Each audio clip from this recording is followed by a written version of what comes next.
પ્રાયોજક છે cancer healer centre a new beginning. જામનગરમાં ફલ્લા પાસેના કંકાવટી ડેમના પાટિયા ખોલવામાં આવ્યા છે. ચેકડેમ ભરવા માટે ડેમના દરવાજા ખોલવામાં આવ્યા છે. ડેમના પાણીથી ચેકડેમ ભરવામાં આવશે. 35 MCFT જેટલું પાણી ડેમમાંથી છોડી ચેકડેમ ભરવામાં આવશે. ડેમ નજીક કે નદીના પટમાં અવરજવર ન કરવા લોકોને સૂચના. તો ફલ્લા, બેરાજા, બારાડી, હડિયાણાના નીચાણવાળા વિસ્તારોને એલર્ટ કરવામાં આવ્યા. અરવલ્લીના મોડાસા માર્કેટયાર્ડમાં ખેડૂતોએ હોબાળો મચાવ્યો. ઘઉંના પોષણક્ષમ ભાવ ન મળતા ખેડૂતોએ વિરોધ નોંધાવ્યો. હરાજીમાં ઘઉંનો ભાવ 487 થી 500 રૂપિયા પ્રતિમણ બોલાયો છે.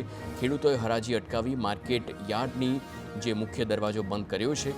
પોતાની જણસીની યોગ્ય ભાવ ન મળતા ખેડૂતોમાં ભારે રોષ. જૂનાગઢમાં ટેકાના ભાવે તુવેરની ખરીદી માટેની નોંધણી રદ કરાતા ખેડૂતોમાં રોષ. છેલ્લા 10,000 ખેડૂતોએ કરેલ નોંધણી રદ કરાઈ છે. નોંધણી સમયે તમામ પુરાવા રજૂ કર્યા છતાં સરકારે સર્વે એજન્સીના ડેટાના આધારે 10,000 ખેડૂતોની નોંધણી રદ કરી નાખી હોવાના આક્ષેપ છે. ખેડૂતો પોતાની તુવેર ખુલ્લા બજારમાં વેચવા મજબૂર. ભારતીય કિસાન સંઘે પત્ર લખી સરકારને રજૂઆત કરી.